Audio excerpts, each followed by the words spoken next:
সন্ধেবেলায় চটপটা মুখরোচক কিছু খেতে ইচ্ছে করলে এই রেসিপিটা একবার বানিয়ে দেখতে পারেন। খুবই সহজে তৈরি হয়ে যায় আর খেতে খুবই ভালো লাগে।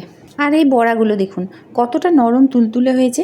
এটা কিন্তু কাঞ্জি বড়া নয়, সম্পূর্ণ নতুন স্বাদে তৈরি একটা রেসিপি। এটা এমন একটা রেসিপি যেটা ছোট্ট থেকে বড় অবধি সবার পছন্দ হবে। আর ফুচকা লাভারদের তো খেতে ভালো লাগবেই। খেতে খেতে পেট ভরে গেলেও মন ভরবে না, আরও খেতে ইচ্ছে করবে। তাই আসুন বন্ধুরা, ভিডিওটিকে প্লিজ কেউ স্কিপ করবেন না, আপনারা সম্পূর্ণ রেসিপিটি দেখুন। আর এরকম মুখরোচক রেসিপি সন্ধেবেলায় বানিয়ে খান, দেখবেন সকলের ভালো লাগবে। আর রেসিপিটা যদি ভালো লেগে থাকে তাহলে আত্মীয় স্বজন বন্ধু বান্ধব সবার কাছে রেসিপিটা শেয়ার করে বেশি বেশি করে ছড়িয়ে দিন, যাতে সবাই এই রেসিপি খুব সহজেই বানিয়ে নিতে পারে। তাহলে আসুন বন্ধুরা, সম্পূর্ণ রেসিপিটি একবার দেখে নেওয়া যাক। রেসিপিটা বানানোর জন্য লাগবে বিউলির ডাল।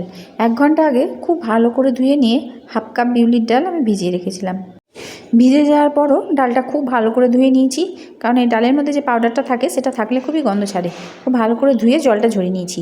এখন এটা মিক্সার গ্রাইন্ডারে বাটিতে নিয়ে নিচ্ছি। আর এর মধ্যে দিচ্ছি একটা কাঁচা লঙ্কা। এখন সামান্য পরিমাণ জল দিয়ে ডালটাকে খুব মিহি করে বেটে নিতে হবে। দেখুন বন্ধুরা, এইভাবে খুব ভালো করে মিহি করে বেটে নিতে হবে। সমস্ত ডাল বাটাটা এখন একটা বাটিতে নিয়ে নিলাম। এর মধ্যে দিচ্ছি পরিমাণ মতো লবণ আর দিচ্ছি অল্প পরিমাণ হিং। এটা এখন খুব ভালোভাবে ফেটে নিতে হবে। একটু সময় নিয়ে ডাল বাটাটা খুব ভালোভাবে ফাটতে হবে। ডালটা যত ভালোভাবে ফাটা হবে বড়াগুলো ততই নরম আর তুলতুলে হবে।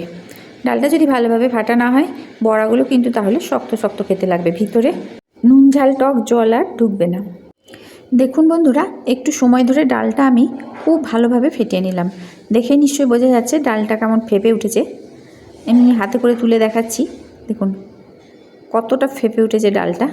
আমি একবার জলে ডুবিয়ে দেখাচ্ছি। একটুখানি জলে নিয়ে দেখতে হবে, যদি এটা ভেসে ওঠে তাহলে বোঝা হবে ডাল বাটাটা খুব ভালোভাবে ফেটিয়ে নেওয়া হয়েছে। দেখুন এটা ডুবছে না, জলে ভেসে উঠছে। এইভাবে ফেটিয়ে নিলেই বড়াগুলো নরম তুলতুলে হবে। এখন জল বড়ার জন্য জলটা তৈরি করে নিতে হবে। তার জন্য একটা মিক্সার গ্রাইন্ডারের বাটিতে নিচ্ছি 1 মুঠো ধনে পাতা। ধনে পাতাগুলো ডালগুলো বাদ দিয়ে শুধু পাতা কটাকে দিয়েছি। দিয়ে দিচ্ছি 1 মুঠো পুদিনা পাতা। পুদিনা পাতারও ডালগুলো বাদ দিয়ে শুধু পাতা কটাকে দিয়েছি।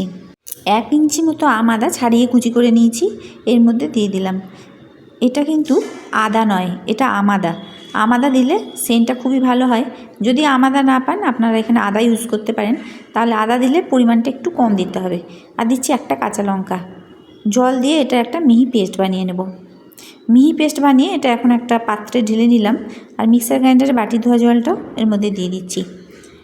আরও এর মধ্যে জল লাগবে, তাই আরও 1 গ্লাস জল দিয়ে দিলাম। দিয়ে দিচ্ছি পরিমাণ মতো লবণ আর দিচ্ছি বিট লবণ।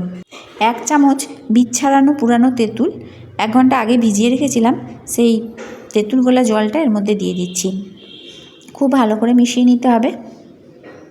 এই সময় একবার মুখে দিয়ে দেখে নেবেন লবণের পরিমাণটা ঠিক আছে কিনা।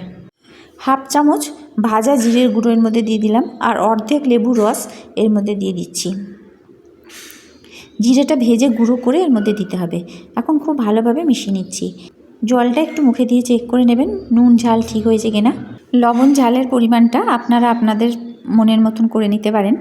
ফুচকার জলের মতো একটা পাতলা পাতলা টক জল বানাতে হবে। তার জন্য এখানে আরও 1 গ্লাস পরিমাণ জল দিয়ে দিলাম। আর যে ডালটা ফেটিয়ে নিয়েছিলাম তার মধ্যে হাফ চামচ চিলি ফ্লেক্স দিয়ে নিলাম। এটা আরেকবার খুব ভালো করে ফেটিয়ে নিচ্ছি।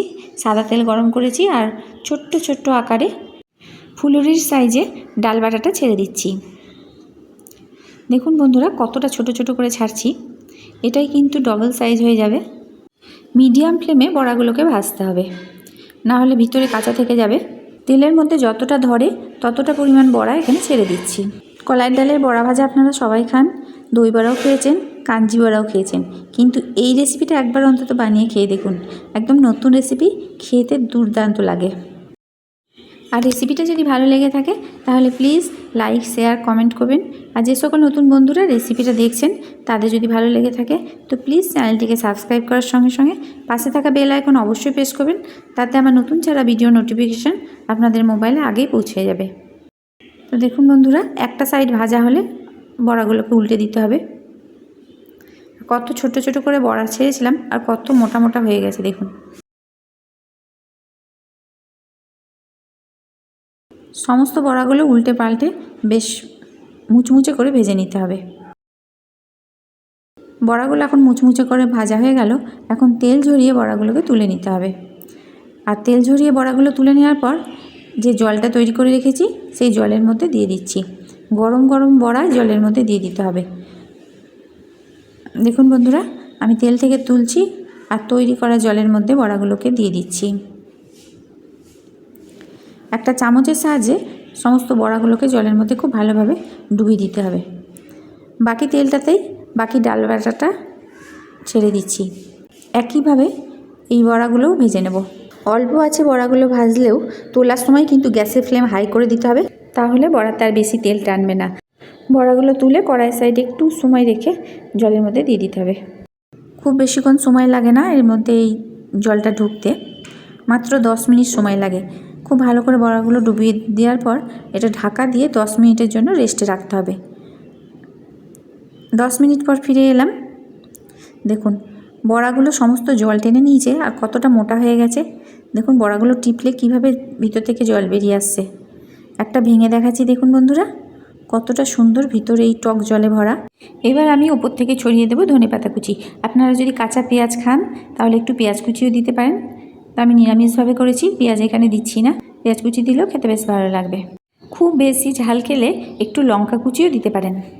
সমস্ত রেসিপিটি দেখার জন্য হেসেল বনলক্ষ্মীর তরফ থেকে অসংখ্য ধন্যবাদ।